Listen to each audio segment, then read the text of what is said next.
I'm Curtis, and I've been speaking to my colleagues Dom, Tom and Mark just about men's mental health and having a natter about how we feel. We were talking about loneliness today, and we started with a quote by Mother Teresa, and the quote was, "Loneliness, or the feeling of being unwanted, is the most terrible poverty." That thought of feeling by yourself and feeling lonely, that we've all done that at some point, but Tom, you've just said it there, like, what was that, man? What was that like? So it was weird because, as I said, I'd just come out of school and I'd gone into construction. So I've just finished my A-levels, and all my friends at this point had gone to university, and I hadn't. I'd started working in construction. So, you know, I was on social media and I was seeing their lives unravel. They were going out on a Tuesday night till 6 a.m. having a great time. And then at 6 a.m. on a Tuesday, though, I'd wake up exhausted and I'd be going to work, and I just felt so far apart from my generation and what my generation were doing.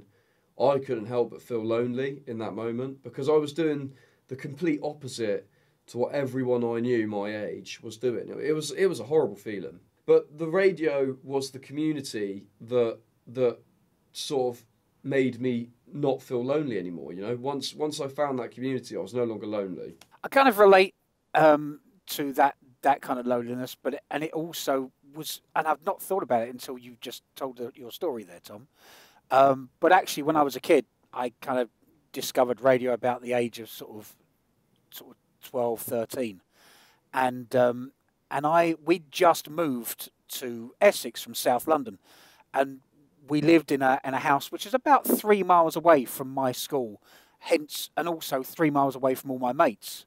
So unless I got on my bike and rode 3 miles to go and see him, I didn't get to see him much.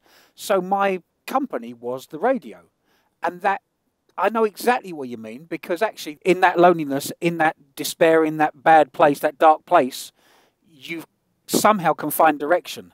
And actually you find that community, and that community can help you move forward and help lift you up. It's crazy because I don't think loneliness, it can mean anything, can't it? It doesn't have to be that you're by yourself. In kind of both of what you've said, there are elements of, you know, being by yourself. But again, relating to Tom's story, it can be situational. Like, you can have mates. You can have your mates. I've got mates that I would play golf with. I've got mates that I would do a bit of gaming with.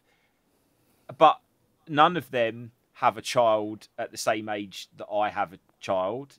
They maybe have only just had a baby, and there you feel kind of lonely because I've got no mates to talk to about my kids because they've not got that experience just yet. And Mark, you must feel that especially in your situation as well. Yeah, I think so. I've worked in radio for many years, and I've moved around a lot of stations as well. And I don't have a group of mates as such. I've got friends. Right, but rarely do they come together. So sometimes it's very easy to think, who am I going to speak to about such and such. I recently, though, through the military, somebody reached out and said, you know, you should speak to so and so because their son sounds very, very similar to Murray. And as it turns out, I knew this guy, but I didn't know his background, and we ended up chatting, and it was the best 2 hours I've had this year. Just somebody that was able to talk about that fear, that the difficulties, the challenges, because again in relationships, people move at different speeds, and you know my son was diagnosed at 18 months. We knew before that there was something wrong, and you know, apologies to my wife if she's listening to this. She moved at a different speed through this. And she was resigned to it, or came to terms with it, is possibly a kinder way to put it, a lot sooner than I did. So when it hit me, and it really only hit me 4 or 5 years ago, the magnitude of this, and you know, Murray's now the list of complications that he has got, and it's now a life-reducing condition that he's got, and that's a hell of a different. So my loneliness was sitting on Christmas morning 2 years ago at his bedside in the hospital with Happy Kids programs on, and just the two of us in this room, and that's the loneliest I've ever, and most helpless that I've ever felt. That said, I suppose when you think of the classic definition of loneliness, you think of somebody sitting by themselves. I love that sometimes. I love that escape of being able to get away just by myself, whether that's for a walk or whether it's, and it is just that respite, it's that headspace. But isn't solitude different to loneliness? 100%. I think so, because again, it's your mindset, isn't it? It's your mindset. It's where your brain's at. If your brain is at a place where you feel lonely, then it doesn't matter what's around you. Solitude is you could have all the friends in the world and still get sit by yourself, isn't it? Yeah. But sometimes it's easy to feel swamped as well. There's so much going on. There's so many demands on your time, so much pressure. A lot of that's put on by yourself as well. But so I think it's important that we can find that right balance there. I don't want to say the word stigma, but there's always that chatter, isn't there, about as a bloke finding it hard to talk about something. I mean, Tom, did you talk about your loneliness to somebody? So, like, when you were feeling lonely, could you find a way to bring it up, or did you just kind of push it and just crack on? I did eventually, but I went through months of just sort of pushing it down and not pretending it didn't exist until I hit like a boiling point. I remember there was this one evening where I just had to sit in the living room with my mum and dad, and I just had to have a meltdown and they had no idea how I was feeling. I'd gone through at this point like 6 months of just feeling rubbish, and then they must have been so shocked, because after this 6 months where I appeared absolutely fine, I just confessed that I was far from it. I was so far from it.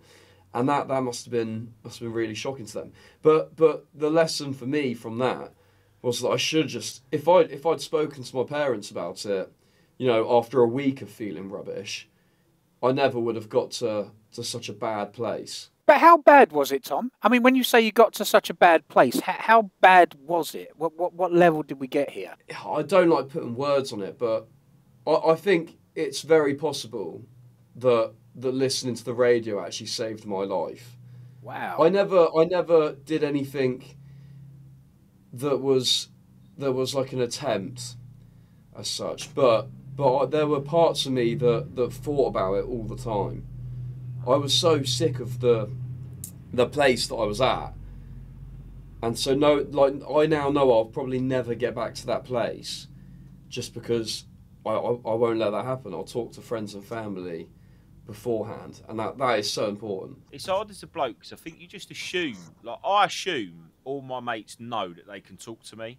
So if a mate of mine, or even somebody at work, I like to think that they know that that's all right to do that. So I don't ever ask, because I think, if there's something naff going on with them, they'll just tell me. And I think that's something that maybe anyone does that. Maybe not just blokes. Maybe we're being very blokey there. But as blokes, I think we do that a lot, don't we? Just kind of assume, he's all right. If he's not, he'd have said something. You know what? I was out with my best mate yesterday watching some football, and he's got these sort of rashes on his hand. Now, there's a bit of an epidemic around the UK going out. I saw it on the BBC last night of, I think it's called scabies. People want to do their own research into that. But it's basically like a small skin condition where little microorganisms get in your skin and they cause you to have a rash. And it's really treatable, but it's like horrendous when you have it, because it just completely disrupts your sleep. Now, he's had this for like 2 weeks, and he's only just managed to get it resolved. And I only found out about it like yesterday. And I was thinking in my head, it's mad that for the last 2 weeks I've seen him, and he seemed fine. But for the last 2 weeks, clearly, he just hasn't been sleeping. And I was sort of shocked that he had only sort of told me about it then in that moment. But I mean, obviously, that's not his fault. It's not my fault. It's just, I think that's just a sort of a male thing that we want to push through and get on with it. It's funny we're talking about loneliness on a call like this, where now we've got better way of keeping in touch with friends that we probably don't see on a regular basis, and we ever have at any time in history with your social media. And you look down, and I don't know if you guys have done it. I've done it. I scroll down through either sometimes WhatsApp or Facebook, and I think, will I speak to them? Will I speak to them? Will I speak to them? And that's that. Who is the best person to speak to about how I'm feeling at the moment? And then I'll probably get so exhausted that I just go, do you know what? I'll deal with it myself. I feel like when you're overseas as well, sometimes it's out of sight, out of mind. Like if you're living somewhere and your friend group or your family or whatever is somewhere else, it's a little bit like, so I am the worst at messaging my mates. I'm like, I'm terrible. Just call me. If you want me, call me, because I'll forget to call you, because even though Germany's only an hour time difference, it's a short drive or fly away, I just forget, because I'm abroad. I'm somewhere else. I'm not where everyone is, and I just forget to do that. But that sounds like you're in a good place, though, because if you weren't, then you might need to focus in on those people a wee bit more. And there'll be times, man, when there'll be times when you will need a certain person with a certain set of special skills, Liam Neeson style, who actually, that's the person I need to talk to who's got experience in that, or that's the person I need to talk to who's got experience in that. There'll be a time when that person is the right person to call. So they are there for you. Yeah, man, and I get it. Like, I'm really blessed. I've got a beautiful missus. My kids are great. They've got so much character about them, and I love being around my family. So actually, even if I'm not chatting to my mates, I'm quite happy just at home, in my little space at home, not going out, not doing anything. But that happens. That happens when you're married with kids. That's what happens. It becomes the centre of your world. And yes, it's okay to sort of think about what's going on outside that and get in contact whenever. But actually, at the end of the day, that's where you are. That's the centre. That's your most important point, to a certain extent,